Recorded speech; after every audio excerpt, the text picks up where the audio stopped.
So ఈరోజు తెలంగాణకు సంబంధించినటువంటి గవర్నమెంట్ ఒక కొత్త స్కీమ్ లాంచ్ చేయబోతుంది నెక్స్ట్ మంత్. జూనియర్ కాలేజీలకు సంబంధించింది. ఓకే, పాఠశాలలు జూనియర్ కాలేజీలు ఏవైతే ఇప్పుడు స్టార్ట్ అవ్వబోతున్నాయో ఈ విద్యా సంవత్సరం నుంచి తెలంగాణ బ్రేక్ఫాస్ట్ అనే పథకాన్ని స్టార్ట్ చేయబోతుంది. ఈ యొక్క డేట్ కూడా ఇంపార్టెంట్, 12 తారీఖు జూన్ 12. ఖచ్చితంగా అప్కమింగ్ ఎగ్జామ్లకు లేటెస్ట్ స్కీమ్స్లో భాగంగా ఇప్పుడే ఇది టాప్ అనమాట. అంటే దాదాపు కొత్త స్కీమ్ అంటే ఇదే. ఓకే, తెలంగాణ బ్రేక్ఫాస్ట్ అంటారు.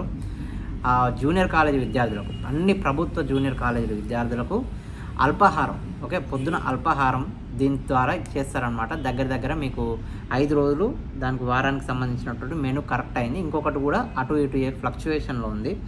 సో ప్రభుత్వ జూనియర్ కళాశాలలో అందించే మెనూతో ప్రకారం అన్నీ కూడా రాష్ట్రంలో 430 ప్రభుత్వ దాంట్లలో ఇవన్నీ ఎందుకంటే క్లియర్గా ఖచ్చితంగా మిమ్మల్ని ఈ ట్రికీ క్వశ్చన్లలో ఇది చెప్తారు. రాష్ట్రంలో అన్ని ప్రభుత్వ కళాశాలలో ఈ పథకం స్టార్ట్ చేసిరు అని చెప్తారు, కానీ ఆ స్టేట్మెంట్ తప్పు.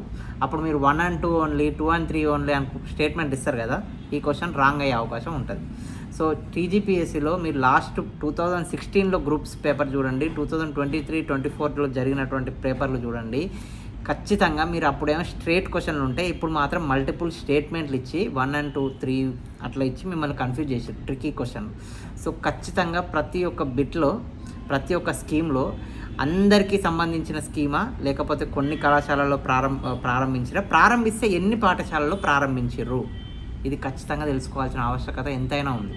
ఓకేనా, ఎందుకంటే పోలీస్ కానిస్టేబుల్ వాళ్ళకి, నెక్స్ట్ ఎస్ఐ వాళ్ళకి, ఓకే, ఫారెస్ట్ బీట్ ఆఫీసర్ వాళ్ళకి, అప్కమింగ్ గ్రూప్స్కైనా ఇవన్నిటికీ ఈ స్కీమ్ చాలా ఇంపార్టెంట్, చూసుకోండి. అప్పట్లో కేసీఆర్ది న్యూట్రిషనల్ ఉండే ఒకటి, ఓకే, గుర్తుందో లేదో మీకు, పాత వాళ్ళు అయితే గుర్తుంటారు.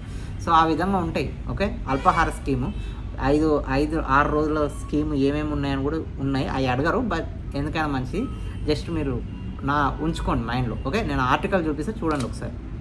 చూస్తారు కదా, ఇడ్లీ, మిల్లెట్ ఇడ్లీ, నెక్స్ట్ దోశ, పూరి, బోండా అల్పాహారం మెనూ అనమాట. సోమవారం దోశ చట్నీ, మంగళవారం మిల్లెట్ ఇడ్లీ సాంబార్ అంట, బుధవారం వచ్చేసి పూరి, 2 పూరీలు, మిక్స్డ్ వెజిటేబుల్ కుర్మా, శుక్రవారం బోండా చట్నీ, గురువారం బోండా చట్నీ, శుక్రవారం ఇడ్లీ చట్నీ, శనివారం ఉప్మా చట్నీ.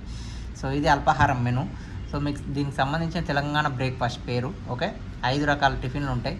ఒక ప్రభుత్వ జూనియర్ కళాశాలలో ఈ మెనూ అనమాట. జూన్ 12 నుంచి సీఎం గారు స్టార్ట్ చేస్తారు. తెలంగాణ బ్రేక్ఫాస్ట్ పేరు, 5 రకాల టిఫిన్లు అందించనున్నారు. 3 రోజుల పాటు పాలు, ఇది ఇంపార్టెంట్, గుర్తుపెట్టుకోండి. నెక్స్ట్ అల్పాహారంలో ఏమేమి ఉన్నాయో అన్నీ చెప్పేసిన. బ్రేక్ఫాస్ట్ కింద కోట్లు ఇది అవసరం లేదు. జూనియర్ కళాశాలలు 1న, నెక్స్ట్ పాఠశాలలు 12 ప్రారంభమవుతున్నాయి, జూన్ 12 నుంచి. సో దానికి సంబంధించి అనమాట. రాష్ట్రంలో 430 ప్రభుత్వ పాఠశాలలు ఉన్నాయి. ఓకే, వాటిలో 2 సంవత్సరాలలో కలిపి సుమారు 175,000 మంది చదువుతున్నారన్నమాట. తాజా చర్యలతో విద్యార్థుల సంఖ్య పెరుగుతుంది, అంటే స్కూల్ కాలేజ్ ఎన్రోల్మెంట్ రేషియో పెరుగుతుంది, గ్రాస్ ఎన్రోల్మెంట్. ఓకే, సో దానికి సంబంధించినటువంటి డీటెయిల్స్ అనమాట. తొలి రోజు 64 కళాశాలలో బ్రేక్ఫాస్ట్ మధ్యాహ్న పథకం అమలు అవుతుంది, ఇది కూడా ఇంపార్టెంట్, తొలి రోజు. ఓకే, సో అదనమాట దానికి సంబంధించిన డీటెయిల్స్. మంచి ఆర్టికల్ చూడండి.